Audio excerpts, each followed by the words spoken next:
estado do Amapá ainda hoje sofre as consequências de um isolamento rodoviário que parecia não ter saída. Mas a solução existe. Durante 18 dias, o apresentador Reginaldo Borges, os repórteres Sérgio Abreu e Silvio Souza, o cinegrafista Renato Bezerra, o soldado Abreu e o deputado Manuel Mandi percorreram cerca de 3.000 quilômetros e visitaram vários municípios do Vale do Jari e do Baixo Amazonas. As pontes são precárias e as estradas têm muitos trechos intrafegáveis. Foi uma aventura. Com o projeto Rota Tucuju, a equipe comprovou que a ligação rodoviária do Amapá com o Pará e com outras regiões do Brasil é possível, viável e necessária. Os caminhos que a equipe percorreu na ida e na volta, você passa a conhecer agora. A equipe saiu de Macapá pela BR-156. De Laranjal fomos para Monte Dourado, do outro lado do Rio Jari.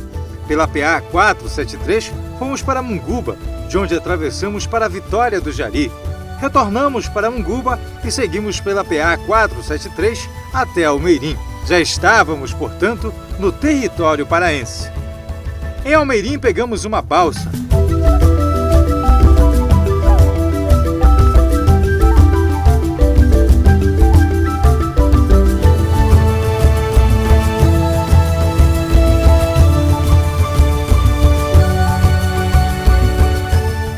Desembarcamos em Acarapi e de lá seguimos pela PA 254 até Prainha e depois até Monte Alegre. Em Monte Alegre embarcamos em outra balsa até Santarém, de onde saímos para Belterra.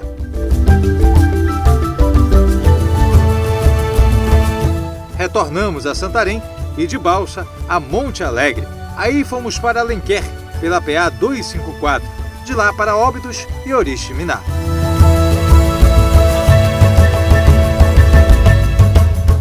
No retorno a Macapá, percorremos toda a PA 254. Em Acarapi, embarcamos numa balsa para a comunidade de Recreio, distrito do município de Almeirim. Uma árvore no meio da estrada impede a passagem.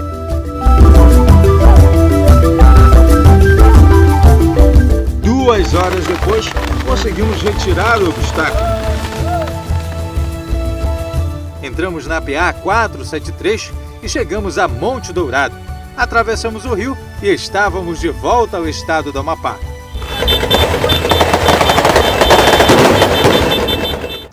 José Júlio de Andrade, conhecido como Coronel Zé Júlio, foi um dos maiores latifundiários do mundo.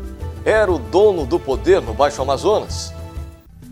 Grande parte das terras dos municípios percorridos pela Rota Tucuju pertenceram até meados do século XX ao coronel José Júlio de Andrade, um cearense que foi deputado e senador pelo Pará.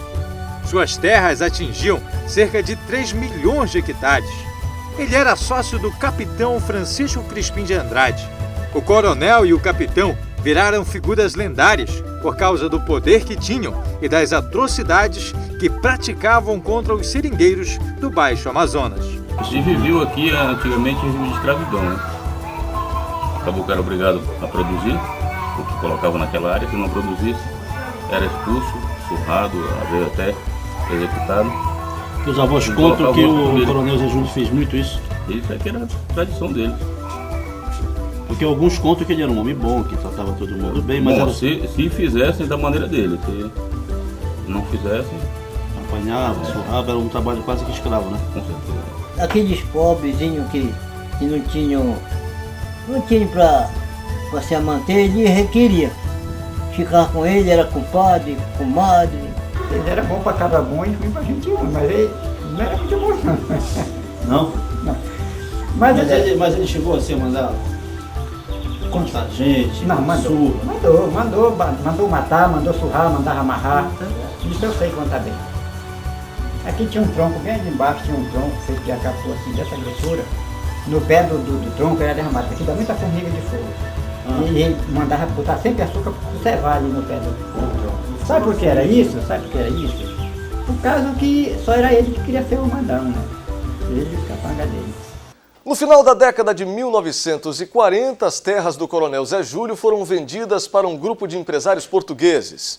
Em 1967, o controle dos negócios foi repassado ao norte-americano Daniel Ludwig.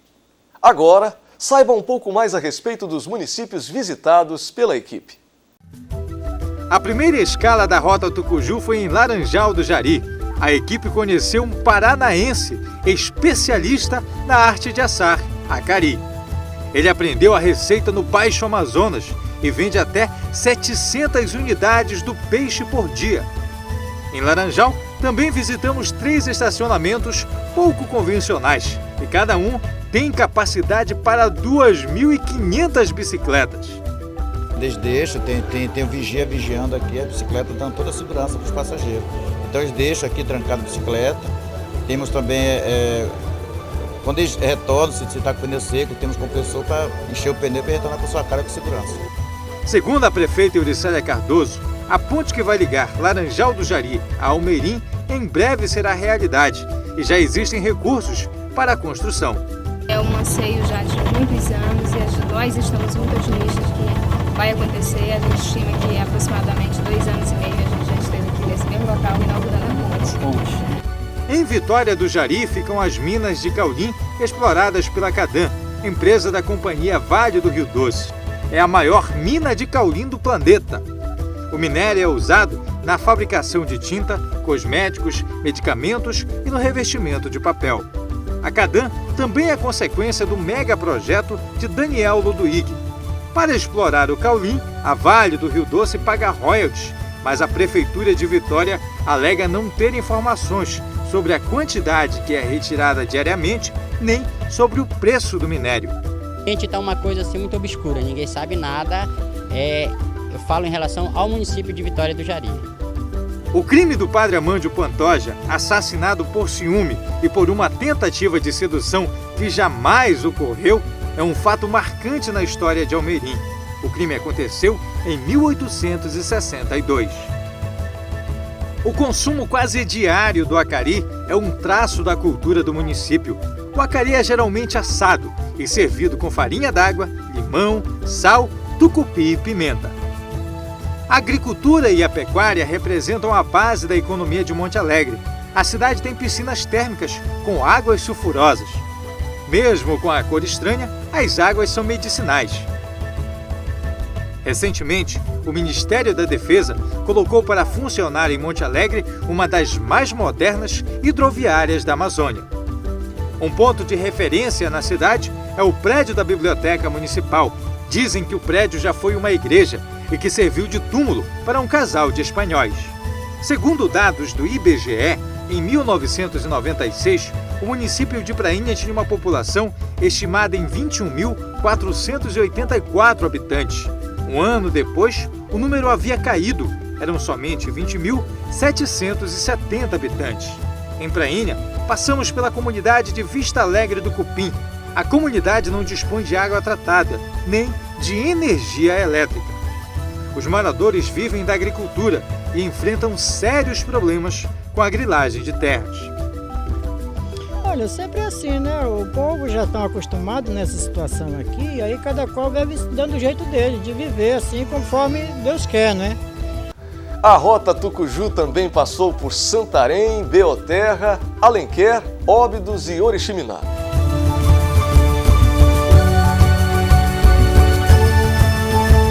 Santarém continua no posto de mais importante município do interior do Pará. O comércio é forte.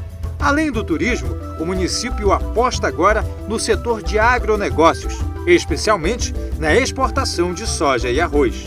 A ligação de Santarém com as demais regiões do país já é realidade desde a inauguração da rodovia Santarém-Cuiabá.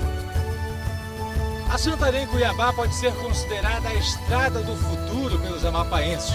Através da ligação terrestre com o estado do Pará, é ela quem nos abrirá as portas para o restante do Brasil. O município de Belterra começou a surgir com a expansão do comércio da borracha e com um projeto milionário do americano Henry Ford, que queria o cultivo racional de seringueiras às margens do rio Tapajós. A área urbana foi planejada, era uma cidade norte-americana, em plena Amazônia brasileira. Durante muitos anos, Belterra funcionou como estabelecimento rural, vinculado ao Ministério da Agricultura.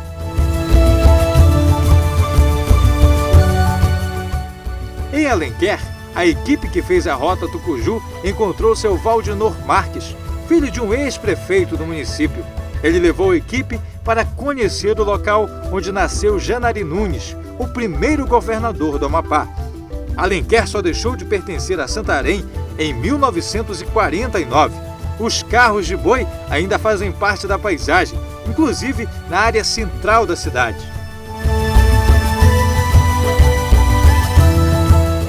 A sede do município de Óbidos é considerada a cidade mais lusitana do Baixo Amazonas. Em frente ao Forte Pauxix, construído para impedir a entrada de holandeses, franceses e outros povos europeus na Amazônia, o rio tem 1.772 metros de largura por até 130 metros de profundidade. É o trecho mais estreito e o mais profundo do Amazonas. Oriximiná foi o último município visitado pela equipe da Rota Tucuju. A cidade tem fama de ser organizada por causa das ruas largas e bem pavimentadas. A economia de Oriximiná é impulsionada pelos royalties gerados pela extração e exportação de bauxita. O município foi criado em 1894 e extinto por questões políticas em 1900. A autonomia de Oriximiná só foi reconquistada em dezembro de 1934. Os municípios por onde passou a equipe da Rota Tucuju têm grande potencial turístico. As igrejas, os prédios antigos, os museus e os recursos naturais, se inseridos num projeto adequado, podem alavancar o turismo no Vale do Jari e no Baixo Amazonas. Na região central de Santarém, ainda são preservadas muitas casas do período colonial. O casario português também é preservado no município de Alenquer.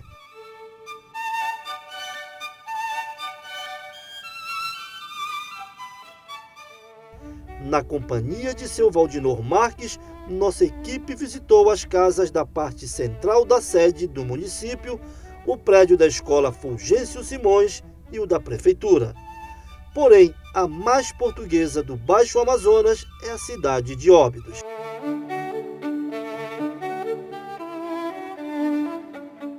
O casario tem um charme sem igual. Em Óbidos, os traços singulares da urbanização e da arquitetura dos portugueses são incontestáveis.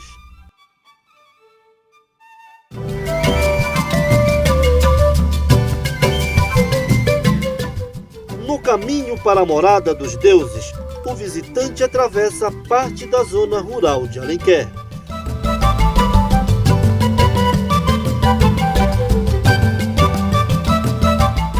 É um ponto turístico importante do Baixo Amazonas, uma formação rochosa das mais belas. Fica no meio da floresta.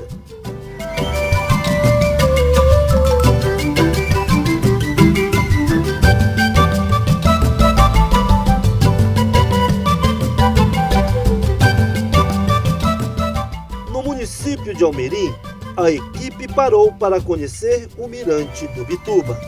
O mirante está a 75 quilômetros da sede do município. O visual impressiona.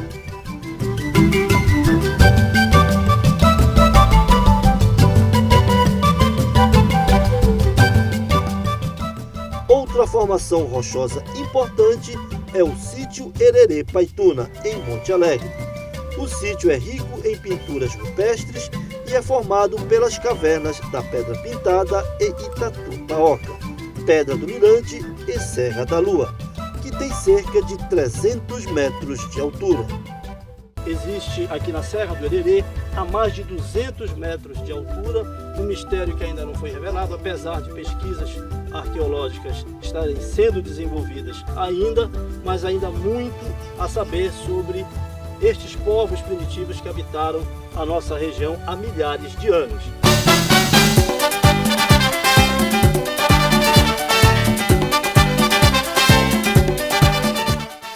No município de Santarém, o turista pode contemplar o encontro das águas do Tapajós com o Amazonas e desfrutar de duas praias espetaculares, Ponta de Pedras e Alter do Chão.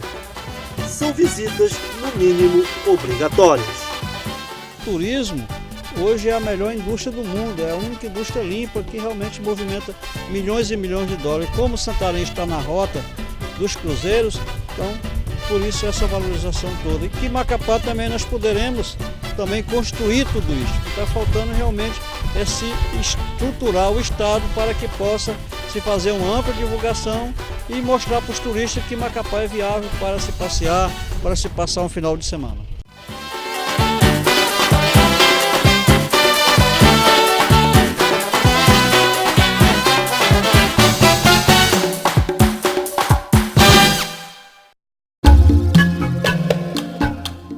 O Centro Cultural João Fona foi instalado no prédio da antiga Intendência Municipal, no centro de Santarém. O acervo é formado por móveis, objetos encontrados em escavações, utensílios indígenas e instrumentos utilizados para aprisionar e torturar os escravos.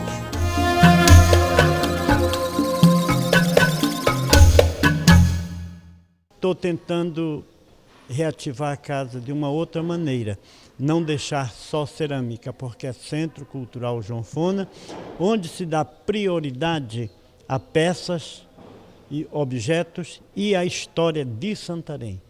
Então nós estamos sendo mais abrangentes. O Museu Integrado de Óbidos foi criado em 1985. Funciona num dos prédios centenários da cidade e tenta ser uma síntese da Amazônia brasileira. O museu tem muito da cultura de cada povo que, durante milhares de anos, vem ajudando a fazer a história da Amazônia. Muitas peças, ainda não estudadas, foram encontradas por ribeirinhos nos lagos e igarapés da região.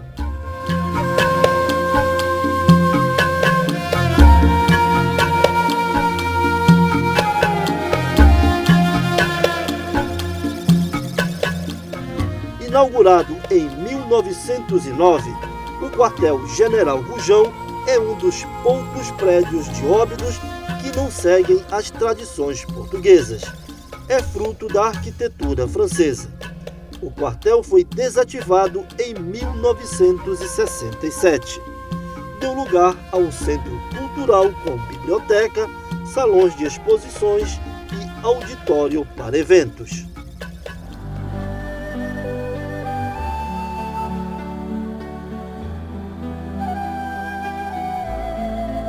A Rota Tucuju passou por vários templos católicos. Em Monte Alegre, o destaque é a igreja de São Francisco de Assis. Não dá para definir bem o estilo arquitetônico da igreja. São vários estilos que compõem a igreja de São Francisco. Uma das características da ordem franciscana é, em frente à igreja, existir sempre um cruzeiro.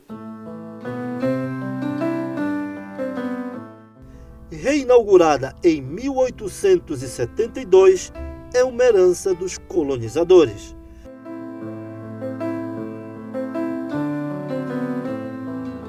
Também merece destaque a igreja de Santo Antônio, localizada no município de Alenquer.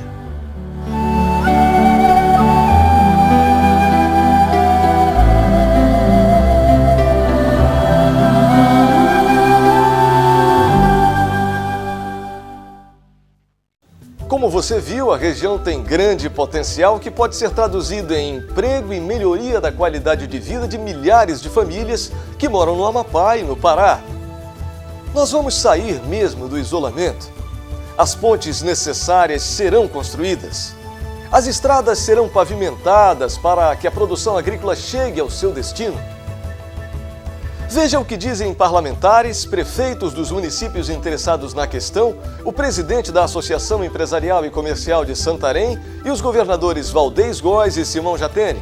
A vontade política é nossa, é unicamente nossa, e nós temos que trabalhar, né, em conjunto, trabalhar na bancada para que a gente possa trazer os benefícios, né, necessários para nós sairmos do isolamento. E é aí que eu te digo que nós temos que contar com o prestígio, né, do senador José Sarney, que tem dado todo o apoio para a nossa bancada, tem feito com que a bancada tem feito de tudo para a bancada estar mais unidas e nós trazermos os benefícios, os recursos que nós precisamos para desenvolver o estado do Amapá. Uma ligação rodoviária seria muito importante para isso. O desenvolvimento certamente chegaria muito mais rápido ao estado do Amapá. E é por isso que nós estamos lutando junto ao governo do estado, para que o trecho, para que nós possamos chegar de carro por via rodoviária à cidade de Macapá, para que o governo do estado faça o trecho da PL-254, construa o trecho entre o município de Prainha e o município de Almerim, que não existe hoje, e que isso impede os nossos agricultores chegarem de carro até o estado do Amapá. O Amapá ele precisa de rodovias, é um estado que infelizmente não tem o privilégio dessa ligação e eu acredito que só um trabalho conjunto, governo do estado do Amapá, com os estados vizinhos e com o apoio do governo federal e um grande esforço político é possível tirar o Amapá do isolamento. Faço votos que consiga andar essa agenda positiva, consiga, digamos assim, começar a gerar resultados e que a gente venha no futuro próximo estar, incrementar em muito, desenvolver muito as relações comerciais entre o Amapá e a região oeste do Pará. Eu tenho certeza que isso é viável, é possível e é benéfico para ambas as regiões. Nós entramos com requerimento e está tramitando na casa para que a Assembleia oficie a Assembleia Legislativa do Estado do Pará para que a gente consiga unir as duas casas, para que a gente comece essa discussão da interligação do Amapá com o oeste do Pará. A Assembleia já está se movimentando e todos os parlamentares realmente estão empenhados para que isso possa acontecer. Este trabalho sendo feito em conjunto pelas bancadas do Pará e do Amapá terá muito mais chance de sucesso. O governador do Pará já se comprometeu aqui, nesta nossa reunião, em discutir com os prefeitos e as lideranças do lado paraense em fazer o complemento da estrada até chegar a Monte Dourado. E aí, então, ter o acesso para o Amapá. Eu tenho certeza de que essa integração ela reflete uma necessidade imensa do estado do Amapá e do município de Macapá, que é essa relação de se estender para os nossos entes federados e os nossos vizinhos aqui. Nós temos aí um eixo imenso para ser aproveitado, um eixo de relação de pessoas, um eixo de relação de produção agrícola, um eixo de relação de interesses comerciais muito forte e isso melhor ainda porque é feito entre comunidades da Amazônia. Eu acho que o ponto fundamental é a ponte sobre o Rio Jari, porque a partir dali ela vai forçar que o Pará faça uma estrada trafegável até Almerim e de Almerim a rota que eles fizeram até Oriximiná e depois Santarém e enfim, toda aquela área do Pará ficará integrada à nossa região. E aí nós teremos condições de importar o que eles produzem lá, que é muito melhor do que importar de São Paulo, e produtos agrícolas, e ao mesmo tempo nós exportarmos para o Pará através dessa rodovia, que é a rodovia da integração, e criar-se um novo núcleo de desenvolvimento. Qual é a minha expectativa? E já vai aqui até um pedido para o senador José Sarney, que ele utilize o prestígio dele junto à República para que se obtenha recursos para asfaltar também o lado do estado do Pará. Porque eu sei que é importante para o Amapá, é importante para o Pará, mas sobretudo é importante para o Brasil.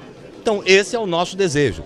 Eu acho que, e vou pedir que os nossos senadores conversem com o senador José Sarney, para que se veja como articula e talvez aí, utilizando o prestígio do senador José Sarney, ex-presidente da República, etc., presidente do Congresso, do Senado da República, talvez a gente consiga sensibilizar o governo federal para obter os recursos para esse asfaltamento. Do lado do Amapá, essa integração já está feita com a bancada, porque essas emendas que nós colocamos são com o apoio de todo mundo. Agora é preciso que o Pará também colabore no sentido de que também do lado do Pará se possa ter estradas que deem continuidade às que nós estamos realizando no estado do Amapá.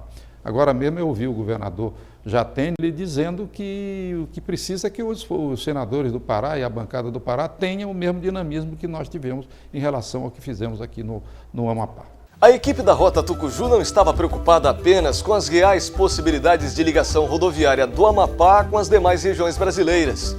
Como você acompanhou, também procuramos valorizar e destacar a história, a cultura e o potencial turístico e econômico de cada município visitado.